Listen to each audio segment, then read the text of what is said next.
Je te laisse démarrer, Laurine, dès que tu es prête. Eh ben, go.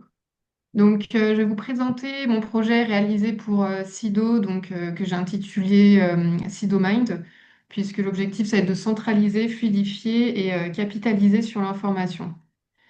Le contexte, je vais le reprendre rapidement parce que je pense que vous l'avez déjà vu. Donc, SIDO est une agence de conseil en pédagogie innovante composée d'environ 25 salariés.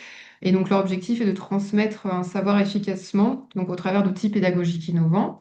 Et donc, on a eu quatre interviews de profils clés. Donc, Clarence, la dirigeante, Émeric, chef de projet. On a eu donc Marion, la RAF et Jean-Baptiste, illustrateur. Ça a permis de mettre en lumière un besoin de structurer et de simplifier le suivi des projets. Donc, les quatre problématiques que j'ai identifiées, ça a été un manque de visibilité partagée de toutes les parties prenantes, un suivi éclaté et dispersé, puisque chacun va avoir ses outils au quotidien, donc ce qui peut entraîner une perte de temps, notamment au niveau de la consolidation, une charge mentale élevée, qui a notamment été soulevée du côté des illustrateurs avec une forte dépendance au chef de projet, et une capitalisation fragile au niveau de la réutilisation des références et des livrables passés. Donc pour moi, le besoin était assez clair, c'est de mettre en place un outil fédérateur qui va mutualiser les données, mais un outil toujours léger quand même pour laisser de la liberté aux pratiques métiers, l'objectif étant que cet outil puisse être adopté facilement. Pour répondre aux problématiques, pour moi, l'objectif a été donc d'aller vers un système intégré et de mettre en place une solution qui va répondre donc à quatre objectifs, pardon. Donc la centralisation des données avec une source unique de vérité, que ce soit pour la gestion des clients, des propos, des projets en cours, une fluidification du cycle de vie. Donc l'objectif, c'est qu'à partir du moment qu'une propale passe en gagné, derrière, on a tout un workflow qui vient se créer, un suivi temporel précis. Donc c'est d'avoir un outil assez ergonomique pour que les gens aient envie d'aller compléter leur consommation en temps réel et derrière de permettre d'alimenter le pilotage budgétaire et une capitalisation structurée donc au niveau des recherches de référence, le but étant de gagner du temps au rendez-vous et de valoriser la mémoire collective. Donc là, je vais passer à la démo de mon POC qui permet donc de centraliser, d'automatiser, donc de rechercher les données.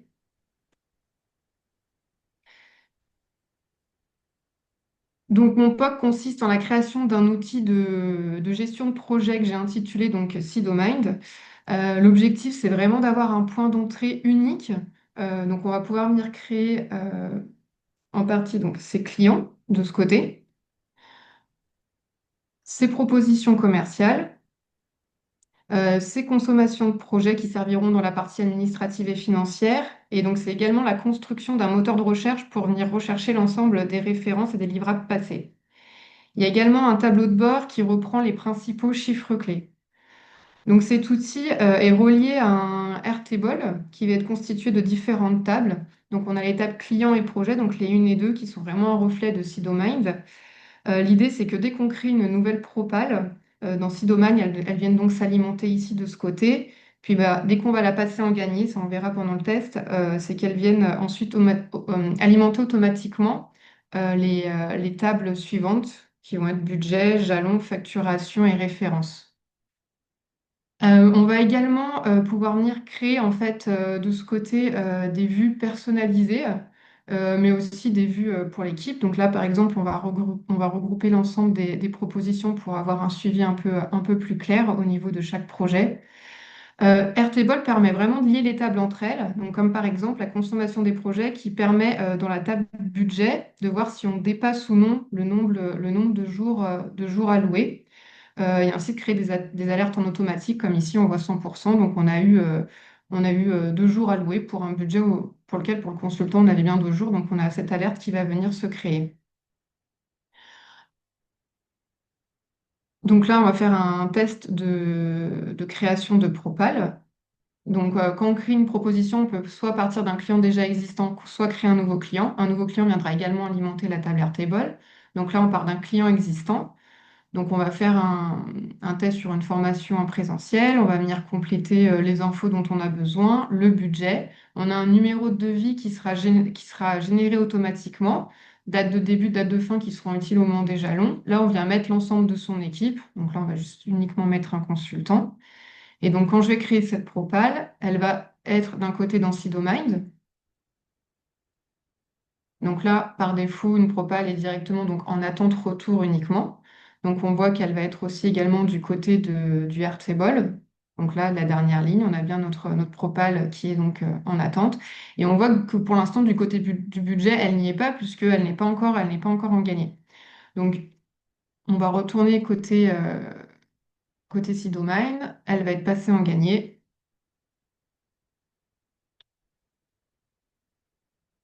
Et le fait de la passer en gagné, on voit bien que de ce côté, c'est venu créer en fait ma propale gagner dans l'ensemble des onglets de suivi.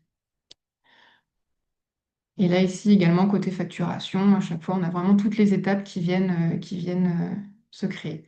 Là, on va faire un test donc, de suivi de la consommation. Donc, on va dire que pour ce projet que je viens de créer, j'ai passé une journée. Donc, je vais simplement compléter moi mon nom en tant que consultante. Je vais reprendre uniquement le numéro de projet.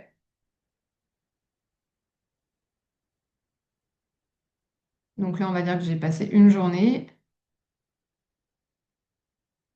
Et donc, ça va venir s'alimenter côté Airtable, donc dans l'onglet consommation, ici, la dernière ligne.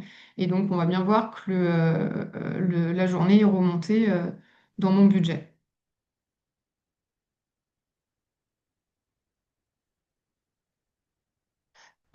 Également, j'ai créé donc un canal Discord. En fait, il y a un canal Discord qui vient se créer pour tout nouveau projet. L'idée étant d'avoir une communication fluide et centralisée au même endroit. Et donc, ça va venir pinguer toutes les personnes qui ont été référencées au préalable dans ma propale.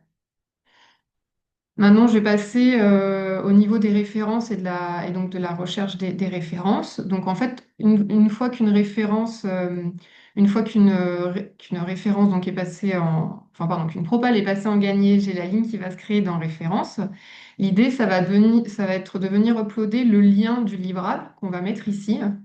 Et en fait, grâce à ce lien du livrable, on va faire de la génération, grâce à l'IA, de la génération automatique de résumés. Donc, cette génération automatique servira au moment de la recherche sémantique pour le moteur de recherche. Donc là, j'ai généré mon résumé automatique. Donc, on voit qu'il apparaît de ce côté. Et ensuite, en parallèle, également mis via l'IA de la génération de tags pour qu'en fait, ce moteur recherche soit sur de la recherche sémantique et sur de la recherche par mots-clés. Donc là, les tags sont en train d'être générés. Et ensuite, je vais pouvoir faire un test dans mon moteur de recherche. Donc, je vais chercher outils numériques. Et donc là, on va voir que j'ai deux références qui ressortent. Donc l'idée, c'est de reprendre le nom du client concerné, l'année, d'avoir un petit résumé en fait justement du livrable réalisé. On a un pourcentage de similarité. Là, il est assez bas parce qu'en fait, j'ai que deux références dans mon outil. Et le but, c'est de pouvoir ouvrir le livrable concerné, notamment lorsqu'on est en rendez-vous.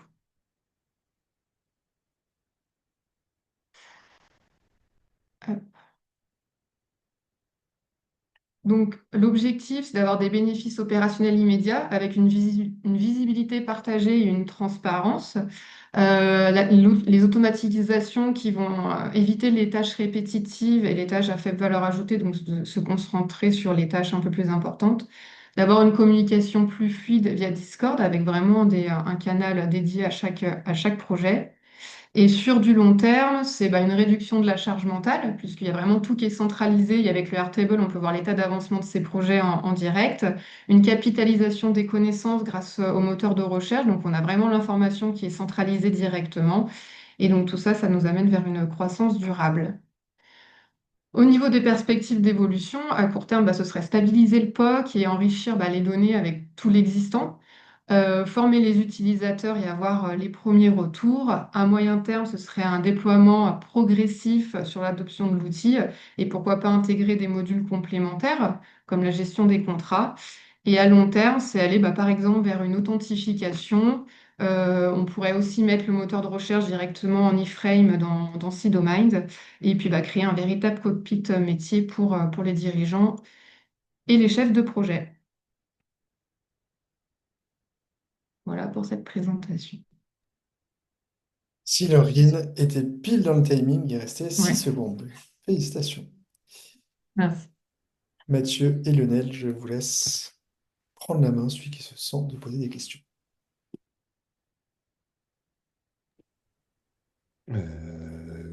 Oui, alors encore une fois, toujours pareil sur ces projets SIDO, c'est toujours un peu difficile. Qu'est-ce qui t'a fait choisir Airtable comme outil, par exemple, central? Enfin, tu vois, ton choix technique, comment tu t'es dirigé vers ça? Et est-ce que c'est des outils que tu connaissais déjà, notamment Airtable? Ou est-ce que il a fallu, parce que c'était une bonne solution, que tu le prennes en main là pour ce projet? Alors, Airtable, c'est pas arrivé tout de suite, justement, parce qu'il y a eu pas mal d'échanges et de discussions sur. Parce que, voilà, au début, mon projet, je l'avais pas construit de cette façon. En fait, l'idée, ça a été de le réorienter. Bah, alors, Airtable, c'est en discutant, j'ai découvert cet outil que je ne connaissais pas avant. Donc, il y a eu toute la prise en main avant de Airtable. Et c'est vrai que bah, je trouve il apporte une certaine flexibilité sans pour autant non plus contraindre les personnes à l'usage, à mon sens, puisqu'il y a vraiment cette possibilité d'avoir ses propres vues, les vues partagées, et je trouve que c'est un outil assez ouvert, en tout cas, pour répondre aux problématiques. Ok, très bien, merci. J'avais une question concernant l'usage des outils IA. Je crois avoir vu passer dans une URL Lovable. Vous l'avez Oui. utilisé pour construire quoi? Pour... Alors, Lovable, je l'ai utilisé pour construire Sidomind directement. Hop. D'accord. Ok. Vous avez tout fait à partir de Lovable? Pour construire Sidomind, oui. Donc derrière avec la base Supabase et après les automatisations c'est via N8N. Donc Ok. j'ai et du Lovable et du N8N et du Airtable et de l'AppScript pour la partie moteur de recherche. Ok. Donc ça, c'est l'utilisation de l'IA qui vous a permis de construire votre outil. Euh, Vous l'avez sans doute dit, mais j'ai peut-être pas fait attention. Est-ce que dans l'outil lui-même, du point de vue de l'utilisateur, il y a un usage, est-ce qu'on actionne l'IA à un moment donné pour produire des résultats? Dans l'outil même non, non, dans l'outil même non. Le seul endroit où on va actionner l'IA, ça va être au niveau du moteur de recherche. Oui, d'accord. Voilà. Ok. Donc ça va être ici quand je vais lancer ma recherche. Derrière, ça va actionner l'IA pour générer la remontée de mes références. Ça appelle quel outil d'ailleurs dans ce cas-là? Alors derrière, c'est de l'AppScript et ça appelle mon API, c'est du ChatGPT. Ok. C'est de l'OpenAI. Et ça, ça passe par les fourches codines de N8N. Là, ça passe pas par du N8N, c'est vraiment uniquement de l'AppScript. D'accord, ok. Bon, Le N8N, il intervient pour quand je vais passer ma propale en gagné derrière pour automatiser les flux et notamment aussi pour créer mon canal Discord. d'accord. Ok, merci.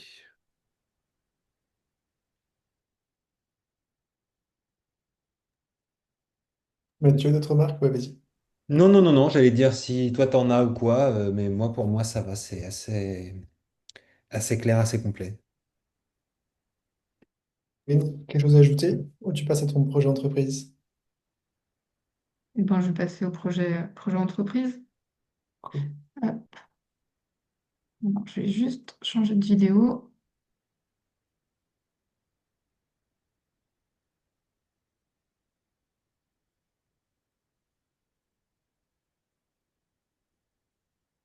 Hop. Parce que oui, toujours bien mon écran. Super. Hop. Et ben, du coup, je vais donc vous présenter mon projet entreprise qui consiste à l'automatisation intelligente du support interne ou comment transformer la gestion du support grâce à l'IA générative. Donc, pour me présenter, surtout ce que je fais, donc moi je suis CSM au sein de Wikit. Donc, Wikit, c'est une plateforme no-code d'IA générative. Donc, on a aussi bien des clients publics que privés. Et on met à disposition de nos clients des chatbots qui peuvent être à usage interne et ou externe. et qui peuvent être connectés à des outils métiers tels que des bases de connaissances ou des outils ITSM. Donc, il y a un constat qui a été porté au niveau de la gestion de notre support, c'est qu'il y a une multiplicité des canaux, des demandes entrantes, donc que ce soit du mail, du téléphone, du chatbot. Alors, quand je dis chatbot, je vous montrerai durant la démonstration, mais c'est des chatbots qui est présent sur notre instance et au sein duquel on peut créer des tickets. Donc, ça peut aussi bien être de l'interne que de l'externe. Et on a également les échanges directs qu'on peut avoir avec nos clients. Donc tout ça, ça amène à une absence de centralisation et une perte de temps, une traçabilité difficile des demandes, mais également des réponses. Donc derrière, on ne va pas forcément capitaliser sur les connaissances. La question donc, qui a été soulevée, ça a été comment améliorer la gestion du support. L'objectif de ce projet a été de répondre à 5 points. C'est d'avoir une automatisation centralisée pour créer les tickets, et donc qui est vraiment un point unique, une communication simplifiée entre les équipes tech et non tech, avoir un gain de temps, donc notamment en automatisant les réponses des demandes récurrentes, donc grâce à l'IA générative, et donc en capitalisant sur notre documentation et avoir une réactivité accrue, notamment au niveau de la réponse apportée à nos clients. Pour construire la solution, il y a eu 3 points. Donc déjà une centralisation via Notion. Notion, c'est vraiment notre outil du quotidien où on a tout chez Wikit. Donc l'idée était d'avoir une base unique pour tous les tickets et quelle que soit l'entrée de ce ticket. D'avoir d'ailleurs une automatisation Slack, puisqu'en fait au niveau du fonctionnement, le CSM et nous on est au support, on est vraiment le niveau d'entrée. Et après, on va escalader le ticket si on n'a pas la réponse. Et ensuite d'avoir une appel LM Wikit intégrée. Donc l'idée, c'est vraiment de s'appuyer sur l'IA générative pour avoir de la génération de suggestions de réponses intelligentes basées sur notre documentation. Donc je vais passer à la démonstration. Donc ici, ce que vous pouvez voir, c'est la plateforme Wikit. Donc ici, on est sur une organisation dédiée à l'équipe CSM. Et donc l'idée, c'est d'avoir créé cet assistant support sur lequel on va venir s'appuyer. Ensuite, dans un second temps, on voit qu'on a notre base Notion, donc avec tous les tickets d'entrée. Donc, c'est ici qu'on va venir centraliser. Et la fameuse console où on va avoir le chatbot, où on va pouvoir venir également créer des tickets. On va partir sur un exemple de création de demande via un mail reçu sur notre boîte mail support. Donc, c'est une demande de réinitialisation de mot de passe. Donc, c'est quelque chose qu'on a souvent. J'ai joint un PDF pour montrer qu'on a également la récupération des pièces jointes. Donc, une fois que la demande du client arrive sur la boîte support, on voit qu'elle va remonter du côté de notre base ticket. Donc là, on a la dernière ligne, la demande de réinitialisation qui est arrivée. Donc, il y a toutes les informations qui sont reprises. Par défaut, via des automatisations, on a également le CSM qui est directement associé. Et en fait, on va avoir un retraitement du ticket, donc au niveau du titre déjà. Donc, ça va reprendre l'objet du mail et vraiment le contenu pour avoir un titre cohérent. Le niveau d'anomalie est déterminé aussi automatiquement. Et là, on voit qu'on a bien les pièces jointes qui sont téléchargeables dans le ticket. Euh, on a bien la demande donc, qui est reprise ici avec la description et la suggestion de réponse donc, qui s'appuie sur l'IA et qui a été générée via notre documentation. L'idée, c'est que si la réponse ne convienne pas, grâce au bouton génération de réponse, on puisse venir générer une nouvelle réponse un peu plus adaptée, plus dans la forme, parce que le fond est censé être unique. Là, je fais un exemple de ticket donc manuel. Alors, quand on le fait en manuel, il n'y a pas de retraitement au niveau du titre, puisque l'idée, c'est aussi d'avoir simplement des bonnes pratiques internes. Ensuite, on va pouvoir venir compléter l'ensemble des informations avec le CSM, le client. Dans la description, c'est là qu'on va venir mettre directement notre demande et on va pouvoir générer la réponse et avoir une suggestion de réponse. Donc là, pareil, on peut régénérer à nouveau autant de fois qu'on souhaite cette réponse. Donc, on pourra également venir la modifier au besoin de façon manuelle. Euh, Ensuite, dans le workflow, c'est qu'on va avoir une notification dans Slack donc dans notre canal dédié au support. Et donc là, on va voir que les deux requêtes sont remontées. Donc on a le ticket qui est repris avec le lien directement, le demandeur, le nom du client et la personne à qui donc ce ticket est assigné. Et donc on peut venir directement consulter son ticket. Et donc bah, quand c'est une demande qui arrive par mail et qu'on a qu'on a la demande client, bah, finalement on n'a même pas besoin forcément d'aller chercher la réponse puisqu'on l'a directement avec la suggestion de réponse dans le mail. Et donc ici, on a également notre assistant support qu'on peut consulter directement. L'idée, ça va être de s'en servir au quotidien et c'est notamment dans l'étape de capitalisation sur la documentation et d'avoir en fait directement ces réponses et la doc utilisée. Donc là, je vais venir l'interroger sur bah, comment supprimer un compte dans notre outil de gestion d'identité. Donc là, j'ai la réponse qui s'appuie sur la documentation. Et en fait, ma documentation est directement consultable.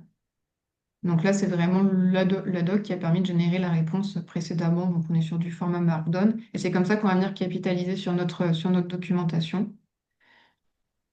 L'idée, par la suite, ça va être que cet assistant support soit consultable directement ici, dans l'ancienne plateforme, et donc que ce soit accessible en interne et en externe.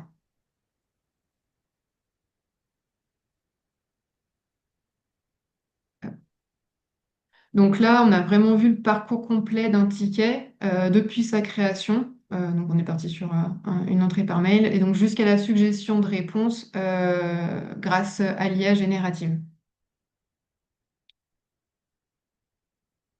Au niveau des bénéfices observés, il y a vraiment un temps optimisé, puisque bon, on a directement la réponse intégrée, on a plus de réactivité aux côtés des CSM, on n'a plus besoin de consulter de façon permanente cette boîte mail support. On a un processus qui est davantage fluidifié, puisqu'on a vraiment un flux unique d'entrée, et donc accessible à tous, donc équipe tech et non tech. On a des réponses beaucoup plus cohérentes bah, déjà qui sont alignés sur la documentation interne et on a surtout une qualité homogène puisqu'on est plusieurs CSM à répondre aux demandes et puis bon, bah, on peut tous avoir sa façon de fonctionner et de répondre. Donc là, on a des réponses un peu plus maîtrisées avec un ton un peu, un ton générique. On a une visibilité globale de l'ensemble des tickets. On a vraiment cette capitalisation continue sur notre base de connaissances et qui continue d'ailleurs, enfin qu'on continue de mettre à jour actuellement, parce que l'idée c'est vraiment de pouvoir enrichir cette base de avec l'ensemble des tickets qu'on a au quotidien. Et donc c'est aussi une satisfaction renforcée, que ce soit en interne ou en externe, parce que c'est vrai que nous en interne, on constate qu'on a quand même moins de tâches répétitives quant à la création des tickets. Au niveau de la roadmap, donc actuellement, ce qui est en place, donc, c'est cette centralisation et la suggestion de réponses. C'est un projet qui est toujours en cours. Donc là, on souhaite aller vers de l'envoi aussi automatique de réponses depuis la plateforme, euh, voire pour qu'en fait les réponses puissent être directement envoyées par mail et aussi mettre le chatbot, comme je le montrais, sur notre console. Et dans les phases à venir, on pense à beaucoup de choses comme à de l'analyse prédictive de tickets, de la catégorisation intelligente. C'est également vraiment se baser sur de l'amélioration continue au quotidien, parce que bah, l'avantage, c'est qu'on se sert de cet outil, donc bah, on souhaite capitaliser sur les retours et de partir aussi sur des tableaux de bord de KPI automatisés. Notre vision long terme, c'est vraiment d'arriver à un chatbot 100% intelligent et interconnecté donc à nos outils du quotidien. Et donc automatiser, c'est libérer du temps pour les tâches à valeur ajoutée. Merci Laurine. Comment tu bosses avec l'équipe produit sur ces sujets? Euh, On connaît bien qui- l'équipe produit, c'est pour ça que je pose la ouais. question. Par rapport au support ou au quotidien au quotidien chez Wikit? Bah, par rapport au support, est-ce que du coup c'est quelque chose qui est pris en compte dans le produit quand tu proposes des améliorations? Est-ce qu'ils ont un droit de regard dessus? Enfin, ouais, comprendre tes interactions avec eux potentiellement. Alors pour cette fonction, enfin pour ce projet support, pour le coup, ça a plus été côté CSM. Là où le produit est intervenu récemment, ça a été sur justement la documentation, puisque actuellement elle est sous Notion. L'idée c'est de passer Ils souhaitent faire en fait un développement pour la mettre en externe, enfin sur Git, après ils vont la publier. Donc là, on travaille avec eux pour voir comment faire remonter différemment la documentation dans la plateforme. Après, au niveau des tickets, ils sont pas trop concernés puisque c'est vraiment nous en tant que CSM où on est point d'entrée. Et après, ça va plus être escaladé, mais côté dev. Ok, merci.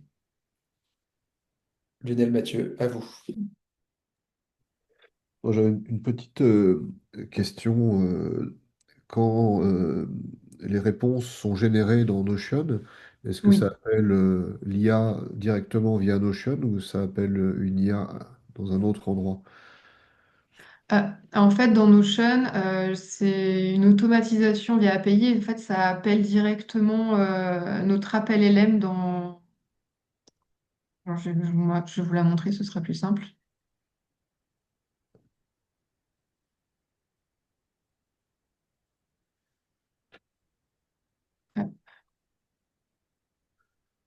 En fait, ça appelle directement l'assistant support et l'assistant support qui lui-même est relié du coup là à GPT 4.1 mini.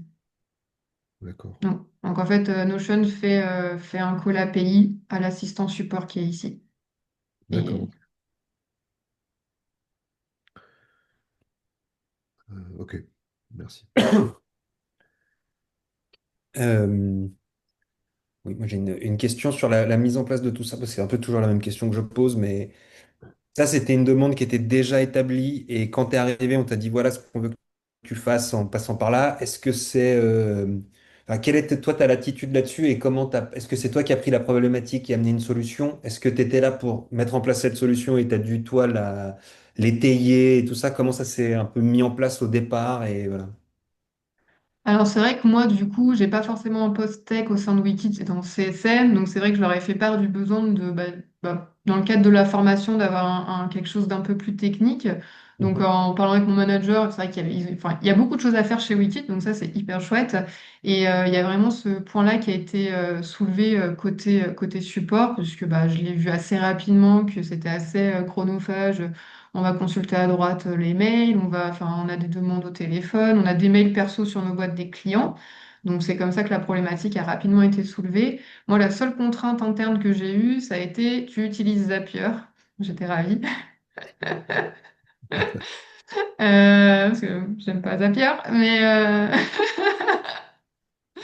donc voilà. Et après, j'ai construit, enfin, grâce à notamment ce qu'on a pu voir pendant l'année, tout ça, je fais partie des outils que j'avais, donc Notion, Zapier et la plateforme pour pouvoir construire ensuite cet assistant support. Ok, et là vous l'avez déjà, parce que je pense que tu l'as déjà dit, mais des fois ça se mélange dans ma tête, c'est déjà quelque chose qui est en utilisation, qui est en test bêta, qui a déjà qui est déjà dans le quotidien, et c'est un outil qui est utilisé en live, j'allais dire.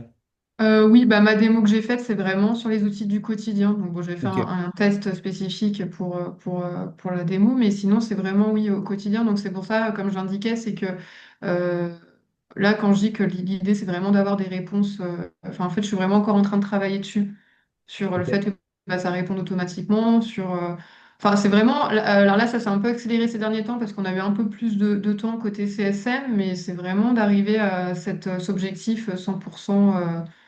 Enfin, qu'il soit, qu'il soit autonome. Donc c'est vrai que c'est Vous, intéressant pour le coup d'avoir quelque chose voilà, dont on se sert au quotidien. Ok. Parfait. vous venez de quel univers avant d'avoir entamé cette formation? Bah oui, vous avez fait quoi? Alors moi j'ai fait une école de commerce, j'étais pas mal côté commerce marketing et mon précédent poste c'était chef de projet marketing et communication. D'accord. Donc techniquement, vous êtes parti de zéro alors. Ah Euh, oui, totalement, oui. ok, intéressant. Ouais. Parfait. Et J'avais alors, plus, pardon. non, non, vas-y, dis-moi, excuse-moi. Non, je veux dire, j'ai juste plus le côté finalement chefferie de projet, mais côté tech, c'était rien du tout.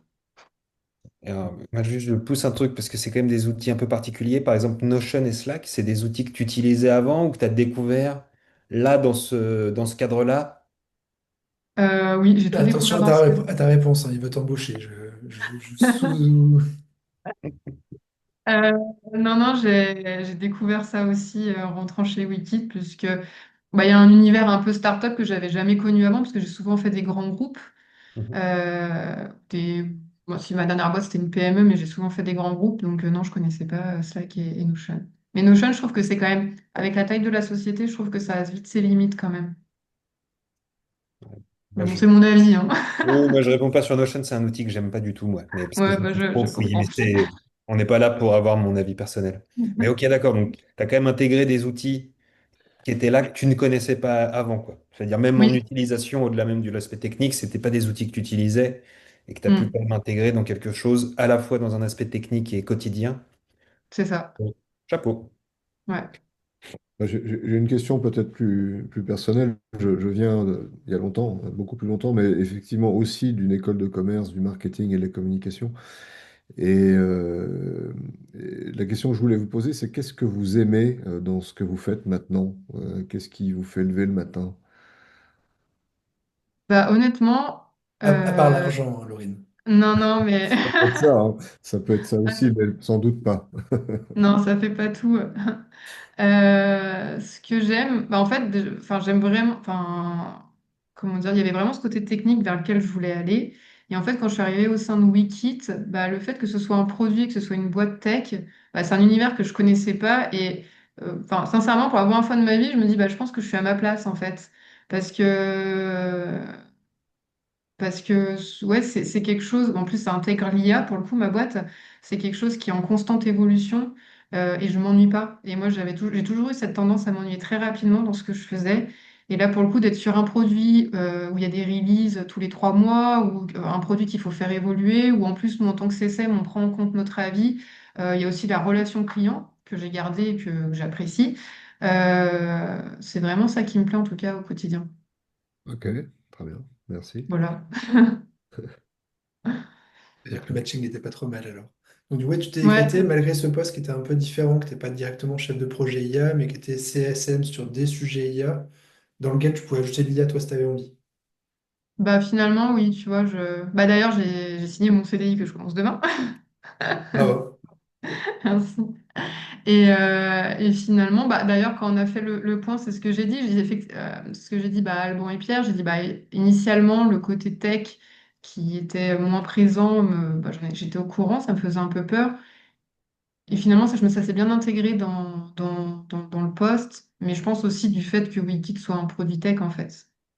Donc j'accompagne les clients en formation, je leur montre le produit.